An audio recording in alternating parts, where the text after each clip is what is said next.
하나님 말씀 여호수아 3장 14절에서 17절 말씀을 보겠습니다.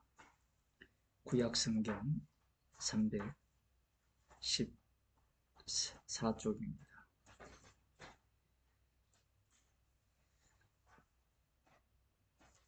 백성이 요단을 건너려고 자기들의 장막을 떠날 때에 제사장들은 언약궤를 메고 백성 앞에서 행하니라.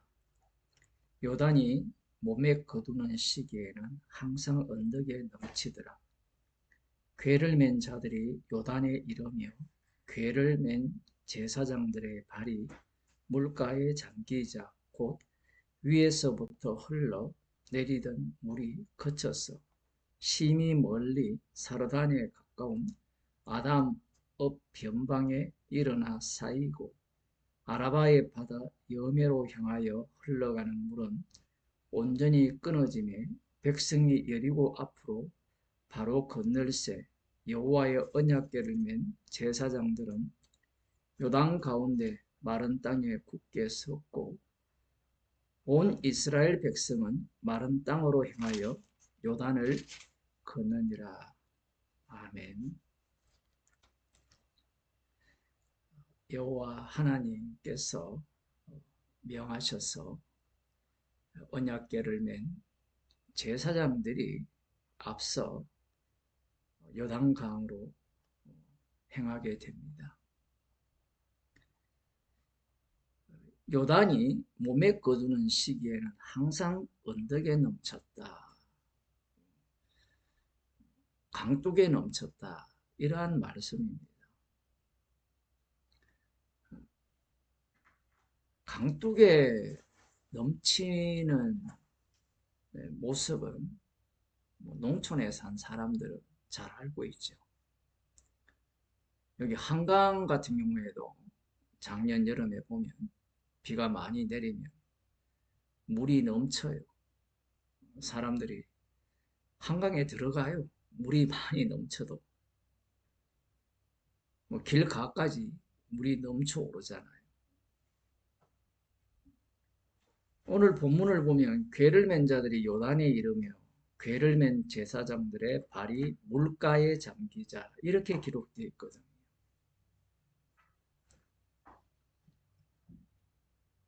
물이 넘쳐 흐를 때는 강 한가운데로 들어가지 않아도 발이 물에 잠깁니다.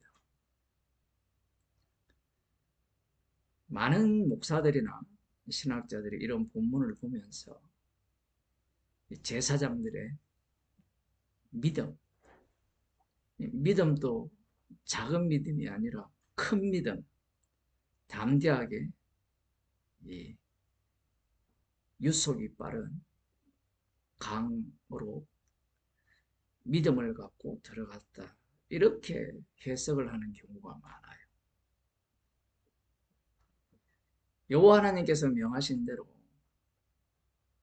요단물을 밟고 멈추면 요단물 위 곧 위에서부터 흘러내리던 물이 끊어지고 사였으리라 이렇게 말씀하셨거든요. 요단강 가운데로 유속이 빠른 곳으로 깊은 곳으로 들어가면 요단강이 멈춘다라고 말씀하신 것이 아니에요.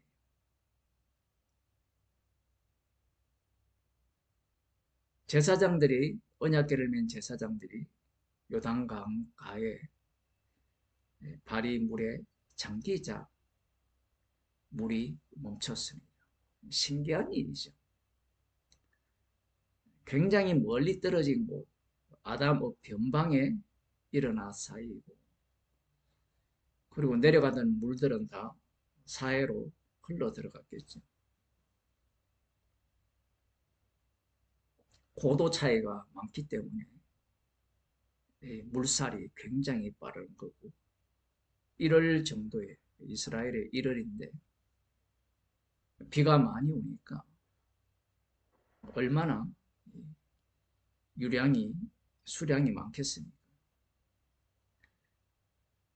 놀랍게도 요단강이 마른 땅이 되었습니다.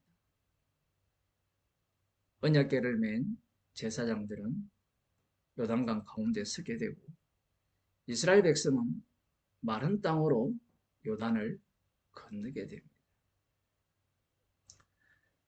앞서 말씀드린 대로 제사장들의 믿음이 요단강을 멈추게 했는가? 그건 아닙니다. 모세오경에서 우리가 출애굽기, 레위기, 민수기, 신명기를 살펴보았죠. 이스라엘에게 믿음이 있느냐라는 거예요. 믿음이 없습니다. 그래서 오늘 본문에서 언약궤를 맨 제사장들이 물이 흘러 넘치는 그 강가죠. 물이 얼마나 많이 흘러 넘치겠어요. 근처만 가도 발에 물이 잠긴 겁니다. 뭐 고고학자들이 이 당시에 요단강의 깊이가 어느 정도 되느냐? 차이가 커요. 깊이가 1m에서 한 4m. 넓이는 어떤 사람은 20m에서 한 30m, 어떤 사람은 100m에서 한 300m 된다. 이렇게 이야기를 해요. 뭐 그렇든 저렇든 상관이 없습니다. 여기에서 하시고 싶은 말씀은 요단강은 건널 수 없다라는 거죠. 불가능하다라는 겁니다. 이 불가능한 요단강을 언약궤를 맨 제사장들이 이 제사장들의 발이 물에 잠기고 그러자 요단강이 마른 땅이 되어서 이스라엘이 건넜다라는 겁니다. 이 말씀을 통하여서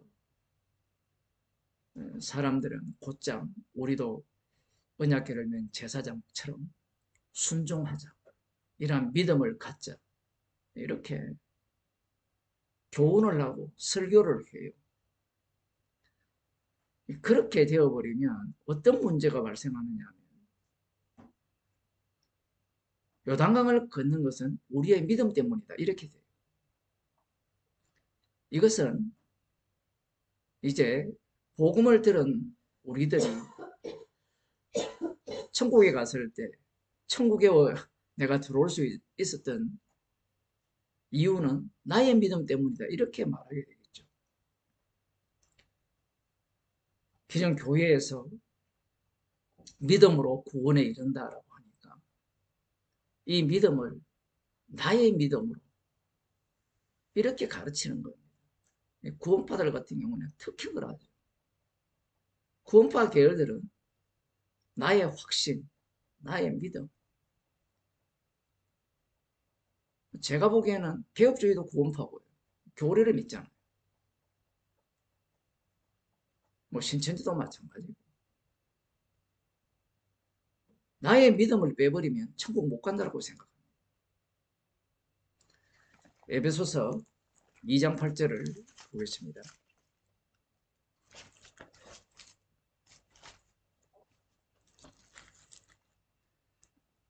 너희가 그 은혜를 인하여 믿음으로 말미암아 구원을 얻었나니 이것이 너희에게서 난 것이 아니요 하나님의 선물이라. 여기에 보면 은혜를 인하여 믿음으로 말미암아. 그러니까 믿음 자체가 은혜로 주어진다라는 겁니다. 은혜로 말미암아. 믿음은 선물이에요. 이 말씀의 의미는 나에게는 믿음이 없었는데 선물로 주어지셨다라는 거예요. 선물은 누가 주십니까? 주의 우편에 자리에 앉으신 예수님께서 주시는 거죠. 그러니 믿음은 나의 믿음이 아니에요. 이런 말씀이 있음에도 불구하고 사람들은 계속해서 믿음으로 말미암아 구원을 얻는다라고 가르치는 겁니다. 무엇을 안 믿느냐 하면 제사장들이 언약궤를 메고 용감하게 믿음으로 물을 밟지 않았으면 요단강이 끊어지지 않았을 것이다. 이렇게 생각하는 거예요. 성경은 정반대로 이야기합니다. 언약궤를 메고 제사장들이 요단강 물을 밟았기 때문에 제사장들의 믿음은 전혀 요구되지 않는다는 거예요. 그것이 신약에서 이렇게 말씀하고 계신 겁니다. 마태복음 14장을 보겠습니다.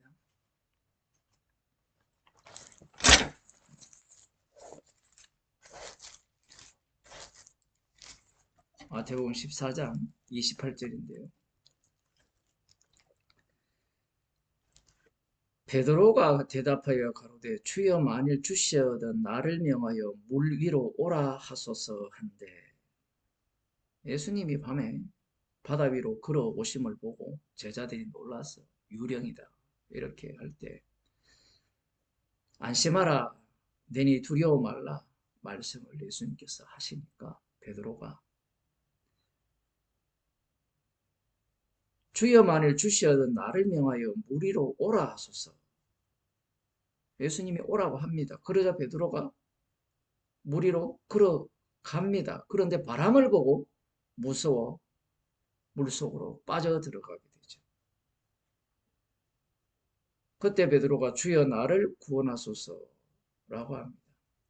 예수께서 즉시 손을 내밀어 저를 붙잡으시며 가라사대 믿음이 적은 자여 왜 의심하였느냐. 여기 보면 믿음이 적은 자여 왜 의심하였느냐. 어떤 교회 이름을 보면 큰 믿음 교회라고 나오거든요. 큰 믿음이 있다는 것은 작은 믿음이 있다는 건데, 앞서 에베소서 2장 8절을 보셨잖아요. 큰 믿음, 작은 믿음이 어디 있습니까? 큰 믿음, 작은 믿음이 없어요. 믿음이 작은 자여라는 이 표현이 마태복음 6장에도 나오고 마태복음 16장에도 나오는데, 믿음이 작다는 것은 믿음 없다라는 이야기예요. 예수님께서 왜 믿음이 적은 자여 의심하였느냐 이런 말씀으로 베드로에게 말씀하시는가? 그러면 베드로 입장에서는 육에 속했잖아요. 그러면 어떻게 예수님의 말씀을 해석하면 돼요? 예수님이 오라 하셨으니까 이 바람이 세게 불고 파도가 높이 치는 그런 것을 보더라도 두려워하지 말고 예수님을 믿고 의심하지 말고 절대로 이 바다에 빠지지 않을 것이라는 것을 믿고 그러면 돼요. 육에 속한 자들은 꼭 그렇게 해석을 해요. 믿음의 실체가 뭔지를 모르기 때문에 그렇습니다. 제자들이 이 베드로가 성령을 받은 이후에 믿음을 선물로 받죠.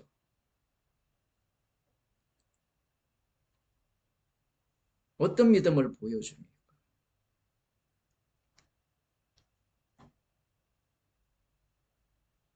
나 확신합니다. 나 의심하지 않습니다. 그런 게 필요가 없어요. 왜냐하면 베드로 안에는 그리스도의 영이 거하시기 때문에.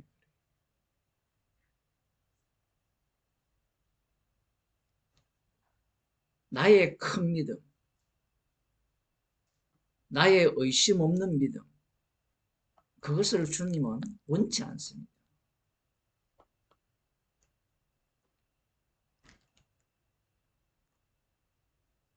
오히려 16장으로 가면 확실한 믿음을 보이죠.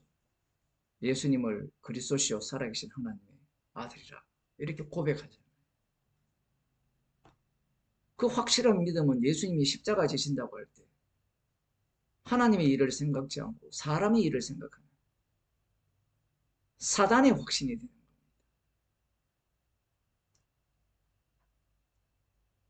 예수님의 십자가의 피로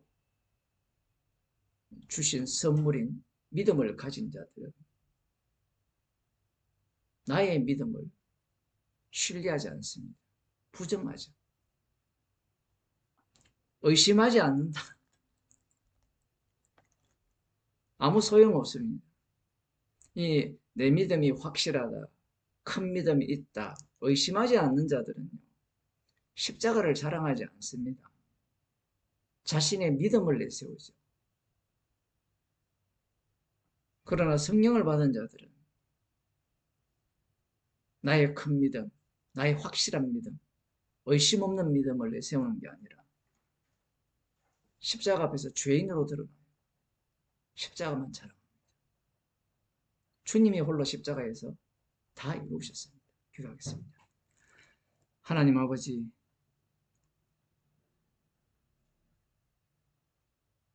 불가능한 것을 십자가의 피로 저희들을 새 창조하시고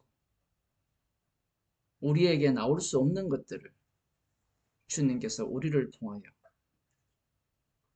나오게 하셔서 복음의 증인으로 삼아주심을 감사드립니다. 주님의 일은 우리가 할 수 있는 것이 아니라 십자가이신 주님이 홀로 다 이루셨음을 날마다 확인하며 십자가의 증인으로 살아가는 저희들이 되게 하옵소서. 예수님 이름으로 기도드립니다.